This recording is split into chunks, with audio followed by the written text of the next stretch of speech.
यहाँ कितनी गर्मी है अविनाश, कुछ करो। अगर मैंने कुछ कर दिया तो तुम पछताओगी बाद में। रश्मि को होश नहीं था।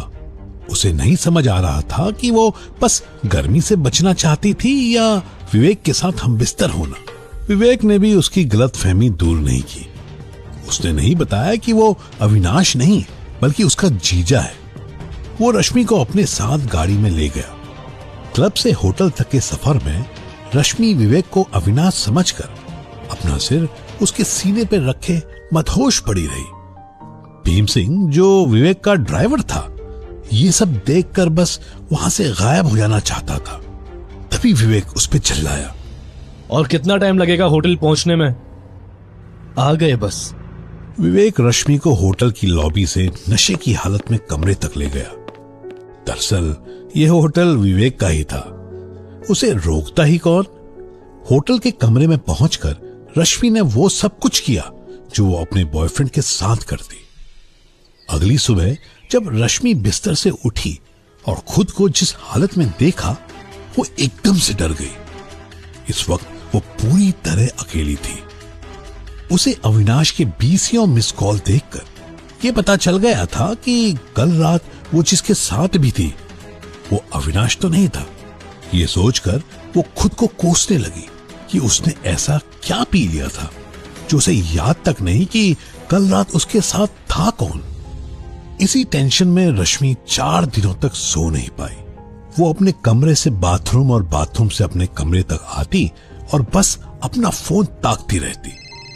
फोन पे अविनाश के कॉल लगातार आ रहे थे। उस दिन के बाद से रश्मि इतनी शर्मिंदा थी कि वो अविनाश के साथ ब्रेकअप करना चाहती थी। उसने बड़ी हिम्मत से कॉल उठाया। कहाँ हो तुम? मैं कितना परेशान हो गया हूँ। याद भी है तुमने क्या वादा किया था बचपन से? हम शादी करेंगे। तुम कितने दिन दिल्ली रुकने वाले हो? अभी पता नहीं, पर तुम मेरा इंतजार करोगी ना? हम मिलके बात करें? अविनाश को यह डर था कि रश्मि उसे छोड़ देगी। वहीं रश्मि को कुछ समझ नहीं आ रहा था, तो उसने फोन रख दिया। लेकिन ऐसा करते ही उसे खामोशी ने घेर लिया। तभी उसका फोन फिर बजने लगा। इस बार उसकी बहन मानसी का था। मानसी विवेक की वाइफ थी। उसने फिर फोन नहीं उठाया। फोन दोबारा बजा। इस बार उसकी मां का फोन था। उसने ना चाहते हुए भी फोन इस बार उठाया। रश्मि, आज विवेक नशे में है। आज अच्छा मौका है उसके घर जाने का। दरअसल रश्मि की मां चाहती थी कि रश्मि अपनी बहन मानसी के लिए विवेक के साथ हमबिस्तर होकर बच्चा पैदा करे। डॉक्टर ने साफ कह दिया था कि मानसी मां नहीं बन सकती। रश्मि को अपनी बहन की गृहस्थी बचाने के लिए मजबूरी में यह फैसला करना पड़ रहा था। विवेक का ड्राइवर तुम्हारा नीचे इंतजार कर रहा है। अगर मैं आज मना करूंगी तो कभी ना कभी मुझे ये करना ही पड़ेगा। क्यों ना जल्दी से ये सब खत्म करके मैं अपनी लाइफ की नई शुरुआत करूं। भीम सिंह ने रश्मि को गाड़ी में बैठाया और एक रईस इलाके के बंगले में ले गया। वहां उसका इंतजार उसकी बहन मानसी कर रही थी। मानसी एक बैगनी साड़ी पहने बालकनी से रश्मि को बंगले में दाखिल होते देख रही थी। रश्मि ने मानसी को देखा। मानसी के चेहरे पर एक कड़वाहट थी। उसकी आंख में आंसू भले ही नहीं थे, पर उसका मन बोझिल था।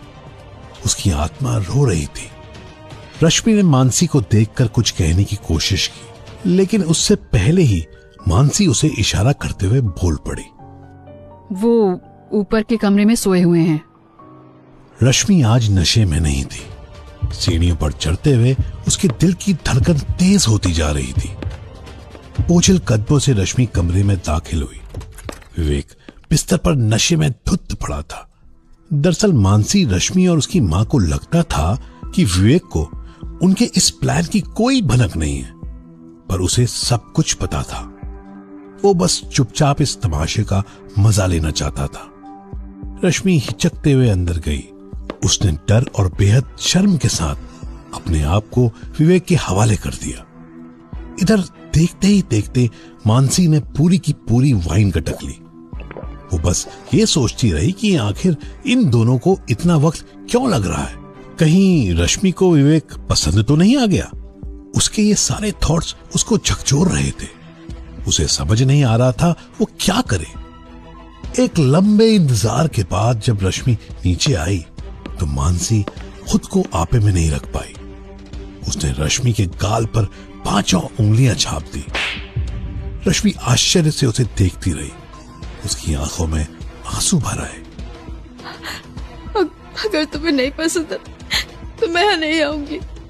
इस पे हम तब बात करेंगे जब तुम प्रेग्नेंट हो जाओगी। जाओ, भीम सिंह तुम्हें छोड़ देगा। मैं तुम्हें फोन करूंगी अगर डॉक्टर के पास जाना होगा तो। रश्मि के जाने के बाद मानसी विवेक के कमरे में दाखिल हुई और खुद अफसोस से भर गई। विवेक के पास लेटकर वो सोचने लगी कि वो विवेक को नहीं खो सकती। काश वो विवेक के बच्चे की मां बन पाती। इधर रश्मि अपने कमरे में बैठी अपने आप पर तरस खा रही थी। वो अचानक से उठकर खड़ी हुई और भागकर किचन नाइफ उठा लिया। उसकी पूरी जिंदगी उसकी आंखों के सामने तैर गई। तभी डोरबेल बजी और रश्मि की भौहें सिकुड़ गई। इतनी रात को कौन है? मानसी विवेक के बच्चे की मां क्यों नहीं बन सकती? विवेक को सब पता होने के बावजूद भी वो ऐसा क्यों होने दे रहा था? क्या अविनाश अपनी लव ऑफ लाइफ रश्मि को हासिल कर पाएगा? ये जानने के लिए सुने इस कहानी का अगला हिस्सा सिर्फ कुकू FM पर।